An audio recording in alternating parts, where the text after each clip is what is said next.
James. Hello. Right, I'm going to ask you a few questions. You've seen my trailer, haven't you? Yep. And I want to know, I don't know what you think of it. I'm doing it for my audience research, audience response.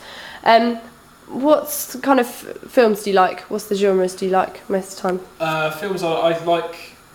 I don't know. It's not really. I kind of like the sort of more obvious stuff. So I do quite like sort of action stuff and thrillers. A little bit of horror, not a great deal. Yeah. But I think thrillers is my favourite. Yeah. Favourite genre. Okay. Summarise the idea of the trailer, the storyline. Your trailer. Yeah. My trailer. It was clearly a ghost story. I think obviously there was the sort of couple that are in it, and they were obviously being sort of haunted by this ghost that was in the. Obviously has one of them has had contact with, and wants revenge. Yeah. Okay. What were your favourite bits?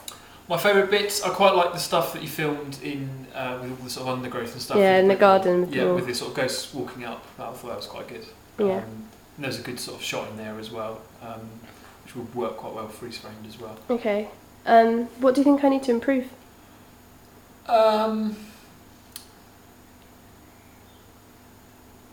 I don't know really. I mean, I thought on the whole it was quite good. There wasn't anything I could think would obviously be better. Yeah.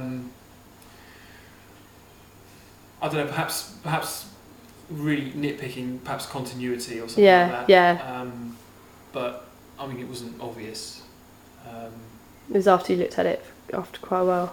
Did you notice? Yeah, exactly. It wasn't. There was nothing obvious still. There weren't any flaws in it. Yeah. In my opinion. It's just nitpicky stuff. Do you think our trailer follows the generic conventions of a horror film? Yes, I do. I think it works. It follows the conventions to a point where people know it's a horror film and they're not having to sort of think what's the genre. It's still original in its own kind of ways, but it still follows the. Yeah, because we wanted to have romance and horror together, but in our trailer we struggled with it because the happy romantic scenes were just pointless because when we got to the main storyline we had to take those out. So I think it is a horror now, and we failed at that, but because we wanted to fill a gap in the market, but it is quite hard to put that into it. Yeah, I think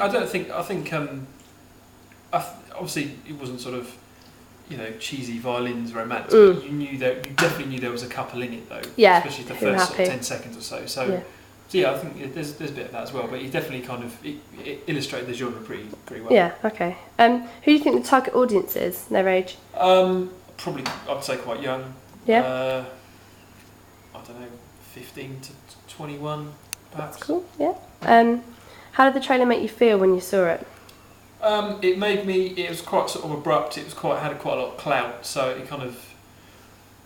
The trailer itself didn't make me feel on the edge of my seat, but it made me think this film will put me on the edge of my seat. If that makes sense. Yeah. Do you think you can relate to the young couple or like the storyline at all? What can I relate to it in my own life? I suppose like with the romance in it, that you might be able to relate. Maybe, I don't know. I can relate to possibly. Also, I've never experienced a ghost before. Yeah. I can relate to the sort of emotions and moods that they're feeling. Yeah. I think it gets put across quite well. So yes, I can sort of it gets conveyed quite well. Yeah. Okay. Would you go and see this film? Would you pay good money to see this film? I would pay, yes. Yeah. Okay. Would you see this at an art house, which is like in the Old Town, that little one along George Street, or a multiplex, which would be somewhere like Odeon? I think it's better suited to like an Odeon, but I would see it in both. Yeah? Okay. What rating would you give it finally? Well, out of 5. Sorry. Out of 5. 5 stars. I'll give it 4 stars. Okay. Out of 5. Thank you very much, James. No problem.